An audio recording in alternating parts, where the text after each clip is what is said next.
সৰ্বপ্ৰথমে মই জয়ন্ত গোস্বামী ডাঙৰীয়াক ধন্যবাদ জ্ঞাপন কৰিছোঁ, কাৰণ আপুনি কমেণ্ট বক্সত গৈ এটা কমেণ্ট কৰিছিলে যে হাঁপানি ৰোগৰ কিবা মেডিচিন আছে নেকি। গতিকে সেই কমেণ্টটো পাই মই হাঁপানি ৰোগৰ মেডিচিন বা হাঁপানি ৰোগৰ যি ঔষধ সেইটো প্ৰদান কৰিব লাগে বুলি মোৰ মনত এটা কথা এটা মনত উদয় হ'ল, আৰু সেই মৰ্মে মই এই ভিডিঅ'টো প্ৰস্তুত কৰিবলৈ আগবাঢ়িছোঁ। এতিয়া আহোঁ হাঁপানি ৰোগ কি কাৰণত হ'ব পাৰে। বোলে হাঁপানি ৰোগ বিভিন্ন কাৰণত হ'ব পাৰে। যে প্ৰথম কথাটো হৈছে কিবা বংশগত কাৰণতো হাঁপানি ৰোগ হ'ব পাৰে, অৰ্থাৎ জেনেটিকেলি কিবা কাৰণত বা পিতৃ পিতামহৰ যদি গাত এই ৰোগৰ লক্ষণ আছে বা আছিল, তেওঁলোকৰ যদি হাঁপানি ৰোগী আছিল, তেতিয়াহ'লেও তেওঁলোকৰ সন্ততিৰ গালে এই ৰোগটো হ'ব পাৰে। বংশগত কাৰণত হ'ব পাৰে, বা শ্বাস প্ৰশ্বাসত কিবা বীজাণুৱে আক্ৰমণ কৰিলেও এই ৰোগ হ'ব পাৰে, হাঁপানি ৰোগ হ'ব পাৰে, বা কিবা এলাৰ্জি জাতীয় কিবা অসুখ থাকিলেও বা কিবা খালে যদি এলাৰ্জি হয়, তেতিয়া হয়তো তেনে ক্ষেত্ৰতো হাঁপানি ৰোগ হ'ব পাৰে। গতিকে হাঁপানি ৰোগৰ চিকিৎসা কৰাৰ আগতে আমি যে হাঁপানি ৰোগ সৃষ্টিৰ আঁৰত কিবা ঐতিহ্য আছে নেকি বা পূৰ্ব কিবা ঐতিহ্য আছে নেকি, সেই কথাটো আমি জনা প্ৰয়োজন। আৰু এটা গুৰুত্বপূৰ্ণ কথাটো হৈছে এই কথাটো জানিব লাগিব যে হাঁপানি ৰোগ পুৰণা নে নতুন, অৰ্থাৎ হাঁপানি ৰোগ আপোনাৰ বহু বছৰৰ পৰাই হাঁপানি হৈ আছে নে নতুনকৈ অলপ দিনৰ পৰাহে এই ৰোগত আপুনি আক্ৰান্ত হ'বলৈ হৈ আছে, এই কথাটো জানিলে বেছি ভাল হয়। গতিকে কিন্তু এটা কথা যে হাঁপানি ৰোগৰ মই এটা বিধান দি আছোঁ, যিটো আপুনি অনুসৰণ কৰিলে আপুনি পুৰণাই হওক হাঁপানি ৰোগ বা নতুনেই হওক সেইটো সম্পূৰ্ণৰূপে ভাল হৈ যাব। কিন্তু এটা কথা সদায় মনত ৰাখিব, যদি আপুনি অপথ্য বা অখাদ্য খায় যিটো হাঁপানি ৰোগৰ পৰিপন্থী, তেনে খাদ্য খালে কিন্তু ঔষধ খালেও সেইটোৱে কাম নকৰে। অৰ্থাৎ ঔষধ আমি যিটো বিধান দিম সেই ঔষধটো আপুনি খোৱাৰ পিছতো যদি অপথ্য বা যিবোৰ নাখাবলগীয়া বস্তু সেইবোৰ খালে কিন্তু আপোনাৰ সেই ঔষধে কাম নকৰিব। গতিকে এইটো অতি ইম্পৰ্টেণ্ট কথা। গতিকে সেই কথাটো কিন্তু আপুনি গুৰুত্ব সহকাৰে জানিব লাগিব। এই প্ৰসংগতে মই অনুৰোধ জনাওঁ যে আপুনি এই ভিডিঅ'টো কাটি কাটি নাচাব, আৰু এই ভিডিঅ'টো যদি কাটি কাটি চায় তেতিয়াহ'লে আপুনি ইয়াৰ মূল ৰস বা ইয়াৰ যি মূল উদ্দেশ্য বা যি মূল সাৰাংশ সেইটো সম্পূৰ্ণকৈ বুজি নাপাব। গতিকে ভিডিঅ'টো শেষলৈকে সম্পূৰ্ণভাৱে আপুনি চাওক, তেতিয়াহে আপুনি ইয়াৰ প্ৰকৃত ৰহস্যটো বুজি পাব।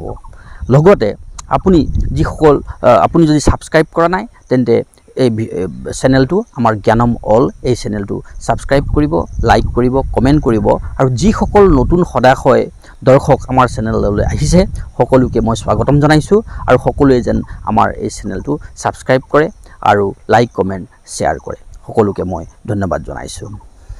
এই ৰোগত অলপ আপুনি মুখ বাচিব লাগিব, অৰ্থাৎ কিছুমান অখাদ্য বা অপথ্য খাবলৈ নহ'ব। যেনে 1 নম্বৰ পইণ্টটো হৈছে যে কোনো ধৰণৰ ক'ল্ড ড্ৰিংকছ অৰ্থাৎ ঠাণ্ডা পানীয় সেইবোৰ আপুনি খাবলৈ নহ'ব, ক'ল্ড ড্ৰিংকছ মুঠেই খাবলৈ নহ'ব।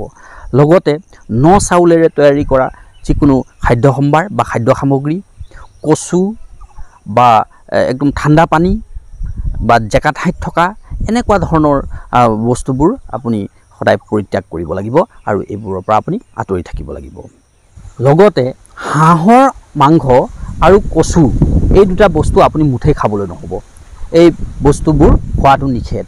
অৰ্থাৎ কি বস্তু খোৱা নিষেধ, যে ক'ল্ড ড্ৰিংকছ বা অতি ঠাণ্ডা পানী, হাঁহৰ মাংস, কচু বা ন চাউলেৰে তৈয়াৰী যিবোৰ খাদ্য সামগ্ৰী সেইবোৰ কিন্তু খাবলৈ নহ'ব বা এইবোৰ খোৱাটো নিষেধ।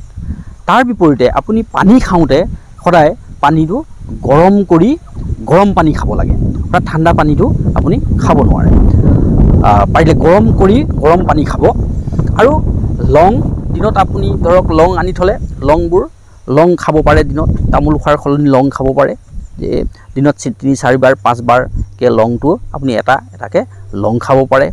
তাৰপিছত আপুনি বেলপাত খাব পাৰে, পুৱা গধূলি বেলপাত খাব পাৰে। বেলপাত এইবিলাক হৈছে পথ্য। এতিয়া আহোঁ মূল বিষয়টোলৈ, যিটো হাঁপানি ৰোগৰ ঔষধ। গতিকে সেই ঔষধলৈ আহোঁ যে কি খালে এই ৰোগ সম্পূৰ্ণৰূপে ভাল হয়। অকাট্য বা ৰামবাণ বন দৰৱটো হৈছে যে এটা নেমু ল'ব আপুনি, আৰু সেই নেমুটোৰ পৰা ৰস উলিয়াই লওক, চেপি ৰস উলিয়াই ল'ব, আৰু ৰস উলিয়াই নাকৰ এইটো বিন্ধাত 3 টোপাল আৰু এইটো বিন্ধাত 3 টোপাল নেমু ৰস দিব। তাত পুৱা গধূলি, দিনত ৰাতিপুৱা গধূলি কৰি দিনত দুবাৰকৈ দুবাৰ পুৱা গধূলি আপোনাৰ 3 টোপালকৈ নেমু ৰস দিয়া আৰম্ভ কৰক। আৰু এই সংক্ৰান্তত মোৰ এই জ্ঞানম অল এই চেনেলত ভিডিঅ' অলৰেডি আপলোড কৰা হৈছে যে নেমু ৰস নাকত দিয়ক আৰু কৰোণামুক্ত হওক বুলি। এইটো অকল হাঁপানি ৰোগৰ ক্ষেত্ৰতে নহয়, এই আপোনাৰ নেমু ৰসটো কৰোণা যদি পজিটিভো থাকে কোনোবা, তেতিয়াহ'লে তেওঁ কিন্তু নেগেটিভ হৈ যাব। অৰ্থাৎ কৰোণা বেমাৰো যদি কাৰোবাৰ হৈছে তেন্তে তেওঁ কি হ'ব, নেগেটিভ হ'ব পাৰিব, অৰ্থাৎ তেওঁৰ বেমাৰ ভাল হৈ যাব। গতিকে অকল এইটো বহু বেমাৰৰ ক্ষেত্ৰতে কামত আহে, অকল হাঁপানি বুলি নহয় বা কৰোণা বুলি নহয়, any types of disease, nasal disease বা কিবা হ'লে, ডিঙিৰ বেমাৰ, যিকোনো বেমাৰৰ ক্ষেত্ৰত এই নেমু ৰসটো আপুনি পুৱা গধূলি 3 টোপালকৈ দিব পাৰে। মোৰ ভিডিঅ' আছে, সেই ভিডিঅ'টো আপুনি চাব, তেতিয়া বহু কথাই আপুনি বুজি পাব। ৰোগীৰ যদি উশাহ নিশাহত কষ্ট হৈছে বা কিবা ঘেৰঘেৰণি শব্দ যদি হৈছে, হাঁপানি বেমাৰত তেনেকুৱা হয়, উশাহ নিশাহত কষ্ট হয় বা ঘেৰঘেৰণি শব্দ হয়, যদি তেনেকুৱা হৈছে তেতিয়াহ'লে কিন্তু এই নেমু ৰস 3 টোপাল কিন্তু নাকত দিব লাগিব। আৰু অকল দিলেই নহ'ব, ইয়াত এই অকণমান আদা ল'ব, প্ৰায় 15-20 গ্ৰামমান আদা ল'ব, আৰু সেই আদা খুন্দি নেমু ৰসৰ লগত মিক্স আপ কৰি সেইটো আপুনি পুৱা গধূলি খাব পাৰে। নেমু ৰসৰ লগত আদা মিক্স কৰি পিনে আপুনি খাব পাৰে। আৰু নাকতো এইটো বিন্ধাত 3 টোপাল, এইটো বিন্ধাত 3 টোপালকৈ নাকত পুৱা গধূলি দিলে আপোনাৰ এই যিটো হাঁপানি বেমাৰ, এই বেমাৰটো সম্পূৰ্ণৰূপে ভাল হয়। আৰু এটা গুৰুত্বপূৰ্ণ কথা হ'ল, যদি আপোনাৰ লগত শংখ আছে, শংখ মানে এইটো চাওক, এই শংখটো চাওক, যদি এনেকুৱা শংখ আপোনাৰ লগত আছে তেন্তে কি কৰিব, এই শংখটো মানে গংগাজলেৰে ধুব। যদি গংগাজল নাই তেতিয়াতো উপায় নাই, যে নদীৰ পানীৰে ধুলে ভাল হয়, বা নহ'লেও বেলেগ পানীৰেও হ'লেও ধুব। ধুই ইয়াক শিলত বা পটাত এনেকৈ ঘঁহিব, খুব ঘঁহিব। ঘঁহিলে ইয়াৰ বগা অলপ অংশ ওলাব, পনীয়া বগা অংশ ওলাব। সেই বগা অংশটো এনেকৈ আঙুলিৰে উলিয়াই তাতে অলপ মৌজোল মিক্স কৰিব। মৌজোল মিক্স কৰি সেই মৌজোলটো পুৱা গধূলি আপুনি এনেকৈ জিভাত লৈ এনেকৈ চাকি খাব পাৰে। সেইটো কৰিলেও বহু পুৰণা হাঁপানি ৰোগ ভাল হৈ যায় এই কামটো কৰিলে। অৰ্থাৎ ইয়াক পাৰিলে গংগাজলেৰে ধুব, ধুই ইয়াক পটাত বা শিলত এনেকৈ ঘঁহিব, এনেকৈ ঘঁহিব। খুব ঘঁহিলে বগা অংশ, অলপ বগা পনীয়া অংশ ওলাব, বগা হ'ব পানীটো। সেইটো এনেকৈ আনি বাতিত বা কিবা এটাত লৈ তাত মৌজোল মিক্স কৰি আপুনি তেনেকৈ খালে বা খাব পাৰে। খালে এইটো বহু পুৰণা যদি হাঁপানি ৰোগ থাকে, এই হাঁপানি ৰোগটো ভাল হৈ যায়। এইটো এটা দ্বিতীয় বিধান। আপোনাৰ লগত ভেকুৰী গুটি আছে বা ভেকুৰী গুটি যদি আপুনি যোগাৰ কৰিব পাৰে, তেন্তে প্ৰতিদিনে 12টাকৈ ভেকুৰী গুটি আপুনি খাব পাৰে। এনেকৈ প্ৰতিদিনে 12টাকৈ ভেকুৰী গুটি 12 দিন খালে এই পুৰণা হাঁপানি ৰোগো সম্পূৰ্ণৰূপে ভাল হৈ যায়। গতিকে পাৰে যদি ভেকুৰী গুটি আপুনি সঞ্চয় কৰিব বা আনিব ক'ৰবাৰ পৰা, আনি প্ৰতিদিনে আজি 12টা খালে, কাইলৈ 12টা খাব, পৰহিলৈ 12টা খাব, এনেকৈ কৰি যদি 12 দিন 12টাকৈ ভেকুৰী গুটি খালেও কি হয়, হাঁপানি ৰোগ সম্পূৰ্ণৰূপে ভাল হয়। হাঁপানি ৰোগৰ আন এটা গুৰুত্বপূৰ্ণ ঔষধ হৈছে, যিটো ঔষধৰ বিষয়ে মই ক'বলৈ গৈ আছোঁ, সেইটো ঔষধৰ বিষয়ে শুনিলে কিজানি আপুনি নাক কুচাই দিব, বোলে এইটো ঔষধ ক'লেনে, এইটো খালে কেনেকৈ ভাল হ'ব।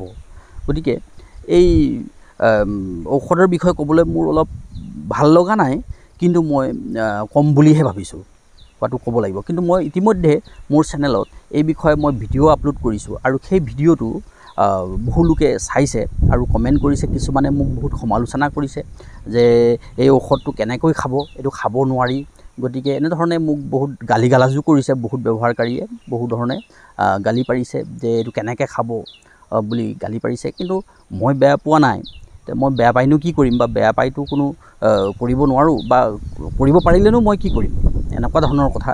গতিকে যদি আপুনি বিশ্বাস কৰে বা যদি আপুনি কৰিব বিচাৰে, তেন্তে এই আৰু এটা ঔষধ আছে, সেইটো মই ক'ব পাৰোঁ।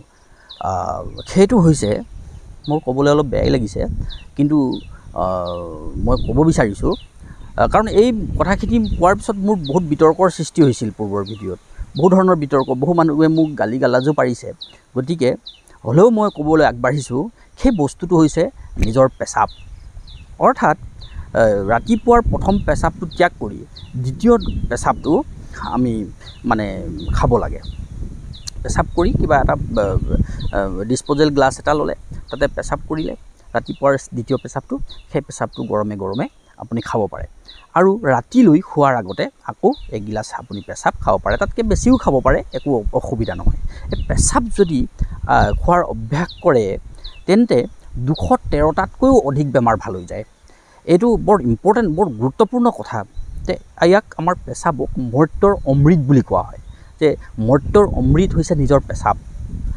এই বিষয়ে এখন কিতাপো, এখন গ্ৰন্থ এখনো পাব্লিছ হৈছে, এইটো লণ্ডনৰ পৰা ওলাইছিলে অলপ দিন আগতে, আপোনাৰ ইংলিছত ওলাইছে, পিছত অসমীয়ালৈ ট্ৰেন্সলেট কৰা হৈছে কিতাপখন, যে মৰ্ত্যৰ অমৃত নিজৰ পেচাব আৰু ইয়াৰ উপকাৰিতা।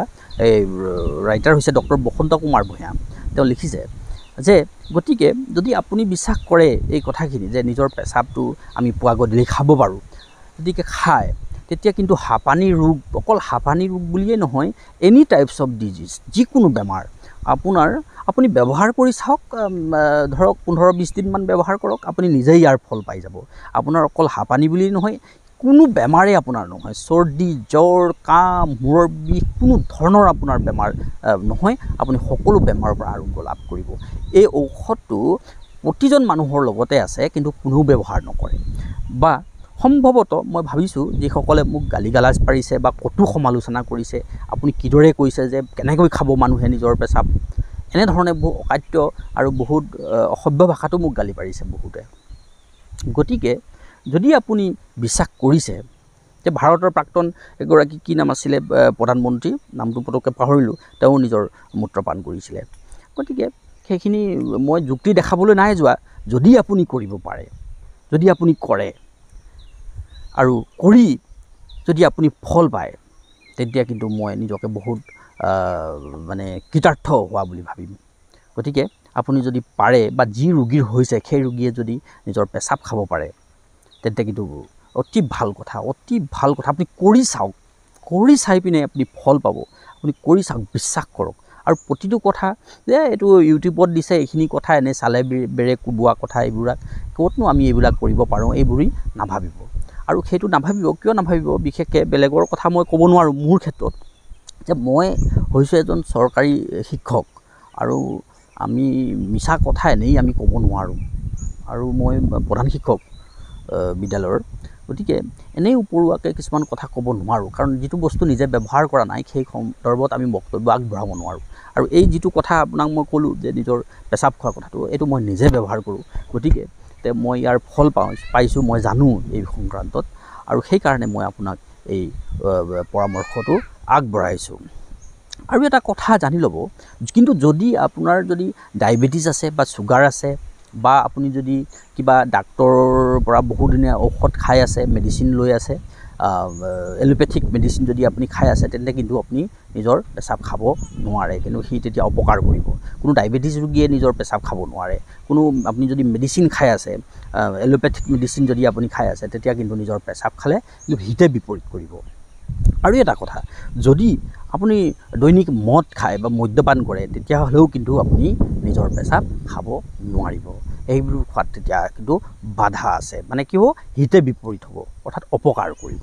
ইয়াৰ ব্যতিৰেকে আপুনি যদি সুষম আহাৰ খাই আছে, তেতিয়াহ'লে কোনো কথা নাই, বা আমি যদি যিটো সাধাৰণ আহাৰ খাওঁ, সেইটো খাই থাকিলে আমাৰ কোনো অসুবিধা নাই। আপুনি পুৱা গধূলি নিজৰ পেচাব খাব পাৰে। আৰু অকল হাঁপানী বেমাৰ বুলিয়েই নহয়, যিকোনো ধৰণৰ বেমাৰ, কোনো বেমাৰেই আপোনাৰ ভাল হৈ যাব, এনি টাইপছ অফ ডিজিজ। মোৰ এটা সৰু উদাহৰণ মই দিব বিচাৰিছোঁ। অলপতে মই মোক পাঠদান কৰা এগৰাকী ছাৰৰ সৰুতে হাইস্কুল পঢ়োঁতে যেতিয়া আমাক পঢ়াইছিলে ছাৰে তেওঁৰ ভাৰ্যাক লগ পাইছিলোঁ আৰু ভাৰ্যাক লগ পাই ভাৰ্যাগৰাকীয়ে মোক ক'লে যে ছাৰৰ এনেকুৱা অসুখ হৈছে মানে বৰ ডাঙৰ অসুখ হৈছে এইটো ক'বলৈ মন নাযায় মানে ঔষধৰ বেমাৰৰ নামটো ল'বলৈও ভয় লাগে তেনেকুৱা বেমাৰ হৈছে মানে কেঞ্চাৰ বেমাৰ হৈছে এতিয়া মই বাইদেউক ক'লোঁ যে আপুনি মই পেচাব খোৱাৰ কথাটো ক'লোঁ যে এনেকৈ তেওঁক মই দিলোঁ যে 3বাৰকৈ পেচাব খাবলৈ মানে মই পৰামৰ্শ দিছোঁ বা মই আহ্বান জনাইছোঁ বুলি বাইদেউক ক'লোঁ তেনেকৈ গৈ বাইদেৱে ক'লে বোলে ছাৰক মোক পিছত মই গম পাইছোঁ মোক ফোন কৰিছিলে 3 মাহৰ পাছত তাৰপিছত তেওঁ পুৱা গধূলি তেনেকৈ নিজৰ মূত্ৰপান কৰিলে ছাৰে মই নাম প্ৰকাশত অনিচ্ছুক খালি নাম প্ৰকাশ কৰি দিয়া নাই অমুকা বুলি তেতিয়া 3 মাহৰ পিছত মোক জনাইছে বোলে ছাৰ বেমাৰ বহুত ভাল পালে 90% বেমাৰ ভাল পাইছে কেঞ্চাৰৰ পৰা আৰু ছাৰাইছে গতিকে অকল নিজৰ মূত্ৰপানটো কৰিলেই অকল হাঁপানী বুলি নহয় এনি টাইপছ অফ ডিজিজ মই ক'লোৱেই নহয় যিকোনো বেমাৰ আপোনাৰ পৰা আপুনি আৰোগ্য লাভ কৰিব পাৰিব আৰু এটা কথা জানি ল'ব যে সকলো কথাই যে মেডিকেলি প্ৰুভেন হ'ব লাগে বা কিবা ডক্টৰে এইখিনি হ'লেই হ'ব বা ডক্টৰে ক'লেই হ'ব বা এইখিনি মেডিকেলি প্ৰমাণিত হোৱা নাই এইখিনি নহ'ব এনে কথা নহয় এনেকুৱা কথা কোনো নহয় যে আমাৰ যিবোৰ বনৌষধ আছে আমাৰ বিধি বিধান আছে আমাৰ যি প্ৰাচীন বৈদিক কিছুমান বিধি আছে সেইবোৰ ডাক্তৰে প্ৰমাণ কৰাৰ কোনো প্ৰয়োজন নাই আৰু ডাক্তৰে কিছুমান নালাগে বুলি কোৱা বস্তুও আমাৰ উপকাৰত হ'ব পাৰে মই এইখিনি কথা জনাইছোঁ কিছুমান আমি নিজেই কৰিব পৰা বস্তু আছে গতিকে সেইখিনি বস্তু আমি ব্যৱহাৰ কৰিব পাৰোঁ যদি আপুনি এতিয়া এই বিধানবোৰ আপুনি বুজি পাইছে তেন্তে নিশ্চয় আমাৰ এই ভিডিঅ'টোত লাইক কৰিব আৰু যিসকল নতুন আমাৰ চেনেললৈ আহিছে সেই সকলো